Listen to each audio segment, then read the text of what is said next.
Baik teman-teman, kali ini kita akan bahas tentang pelapukan.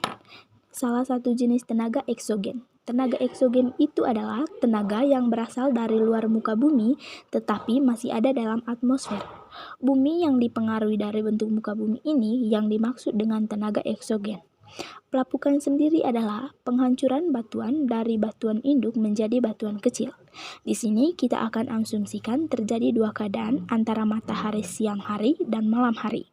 Ketika siang hari kondisi lingkungan panas atau tinggi akibat radiasi matahari, ketika radiasi matahari sampai ke permukaan dan terserap batuan akan mengembang ketika suhunya mulai turun. Masuk pada malam hari, suhunya mulai dingin. Dia akan mengkerut, mengembang, mengkerut. Itu disebut dengan pemuaian. Ketika terjadi proses pemuaian berlangsung lama, maka batuan di luarnya mengalami proses pemuaian, mengembang, mengerut. Dia akan mengalami retak seperti yang ada di gambar. Dia akan mengalami retak bagian luarnya dan menjadi rapuh. Dan lama-lama batuan tersebut akan hancur. Dan lihat gambar di sebelah kanan. Jadi batuan yang retak tadi akan pecah dan habis dan menjadi bahan baku tanah. Jadi itu yang disebut dengan pelapukan. Yang kedua itu ada pelapukan kimiawi yang dihasilkan dari proses kimiawi. Misalnya batuan kapur. Yang kedua itu ada pelapukan kimiawi yang dihasilkan dari proses kimia, misalnya batuan kapur. Nah, di sini jika batuan kapur kena air, maka dia akan terjadi pelarutan. Maka dia akan mengalami proses pelapukan kimiawi. Yang ketiga itu ada pelapukan biologis, adalah pelapukan yang diakibatkan oleh makhluk hidup seperti manusia, hewan, dan tumbuhan. Manusia dapat menghancurkan batuan menggunakan palu, sedangkan hewan seperti gajah, injakan dari gajah yang berat ketika dia menginjak batuan yang kecil, maka batuan itu akan hancur.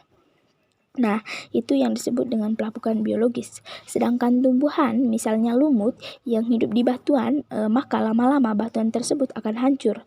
Bisa juga akar tumbuhan pohon yang besar, sehingga akar itu akan mencengkeram batuan hingga akhir atau hancur. Yang terakhir itu ada faktor-faktor yang mempengaruhi pelapukan. Yang pertama itu keadaan struktur batuan. Nah, maksudnya di sini itu semakin batuan itu keras, maka dia akan lebih lama proses pelapukannya. Yang kedua itu ada keadaan topografi. Misalnya itu dari lahan yang kemiringan itu akan lebih cepat hancur. Yang ketiga cuaca dan iklim. Jadi yang disebut cuaca adalah keadaan yang tertentu. Kalau iklim itu adalah rata-rata dari cuaca. Nah, unsur pembentukan cuaca dan iklim seperti matahari, suhu udara, hujan itu akan mempengaruhi dari tingkat kecepatan pelapukan.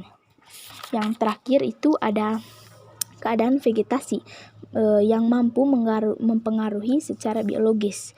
Yang berikutnya ada waktu. Waktu maksudnya di sini tuh ketika batuan yang dihancurkan oleh akar tersebut akan membesar dan mencengkram atau memencet batuan akan mengakibatkan batuan tersebut hancur.